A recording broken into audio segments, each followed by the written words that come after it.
আসসালামু আলাইকুম ওয়া রাহমাতুল্লাহি ওয়া বারাকাতুহু। নাহমাদুহু ওয়া নুসাল্লি আলা রাসূলিহিল কারীম, আম্মা বা'দ। আজকের আমি আপনাদের সম্মুখে বিশ্বনবী রাহমাতুল লিল আলামিনের কদম মোবারকের কি তাসির এবং মুআজিজা ছিল, সেই সম্পর্কে দুটি ঘটনার আলোকপাত করছি।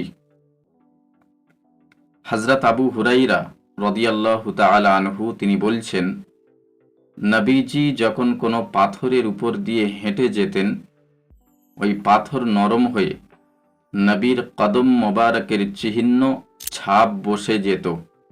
সুবহানাল্লাহ। হযরত আমর ইবনে শুআইব রাদিয়াল্লাহু তাআলা আনহু তিনি বলছেন, এক তারিখে নবীর চাচা আবু তালিবের সঙ্গে নবী জুল মাজাজ নামক স্থানে অবস্থান করেন।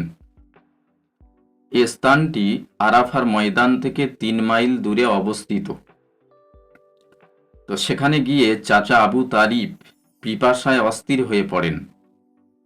ভাতিজাকে বলছেন, হে মুহাম্মদ সাল্লাল্লাহু আলাইহি ওয়াসাল্লাম, আমি পিপাসার্ত, কিন্তু আমার কাছে পানির কোনো ব্যবস্থা নেই। পেয়ারা রাসূল সাল্লাল্লাহু আলাইহি ওয়াসাল্লাম কি করলেন, বাহন থেকে অবতরণ করে জমিনের উপরে তার কদম মোবারক দিয়ে খুব জোরে আঘাত করলেন। আঘাত করার সাথে সাথে জমিন ফেটে পানি বের হতে আরম্ভ হলো। সুবহানাল্লাহ। সঙ্গে সঙ্গে রাসূল পেয়ালা করে পানি তুলে চাচা আবু তালিবকে দিলেন। আবু তালিব পানি পান করলেন। পানি পান করার ব্যবস্থা তো রাসূল করেছেন, এবার পানি বন্ধ করবেন কিভাবে? রাসূল পাক সাল্লাল্লাহু আলাইহি ওয়াসাল্লাম তিনি নিজের কদম মোবারক দিয়ে ওই স্থানটিতে পা দিয়ে খুব জোরে চাপ দিলেন। দেওয়ার সাথে সাথে পানি বন্ধ হয়ে গেল। সুবহানাল্লাহ।